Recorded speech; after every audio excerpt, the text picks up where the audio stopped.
Britain's ruling Labour Party gathers for its annual conference this weekend amid growing calls for new leadership. On Thursday, an online poll of 788 Labour Party members showed 54% of respondents favouring another leader. Embattled Prime Minister Gordon Brown will address his party members in a conference speech on Tuesday. Xu Jiaying reports. 15 months after taking over from Tony Blair, Brown's popularity is in tatters. How are you going to survive this week, Prime Minister? Journalists can be ignored, but the figures cannot. With his approval ratings at a historic low, Brown is leading a Labour Party lagging some 20 points behind the opposition Conservatives in recent polls. For the embattled Prime Minister is a long way away from the political honeymoon Brown enjoyed after first entering 10 Downing Street last June. I will be strong in purpose, steadfast in will, resolute in action, in the service of what matters to the British people. But it didn't take long for everything to go wrong. The collapse of Northern Rock Bank and alleged teetering over a possible snap election severely weakened Brown's reputation for competence.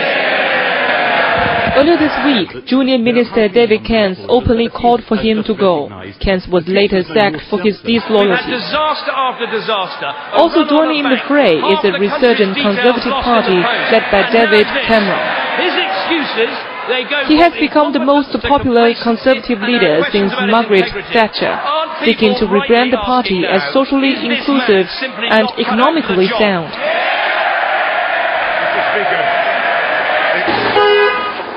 Ahead of the Labour conference, Cameron demanded government action to restore stability to financial markets. We should recognise the very important part of financial services in any economy and in our economy in particular, but there does need to be new regulation, new decisions and a clear sense of leadership and direction from the government. He says his party is ready to provide the answers for the people. And the problem for Britain is that we face very difficult economic times and we need a strong Prime Minister and a united government, and I think that's what the Conservative Party can provide. Cameron is also providing the image of a new man, in contrast to Brown, who often appears wooden in public.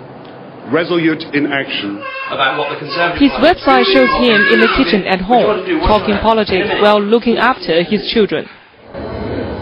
The prospect of a Conservative government after 11 years in opposition is painted on the Time magazine front cover, a rare accolade for an opposition leader.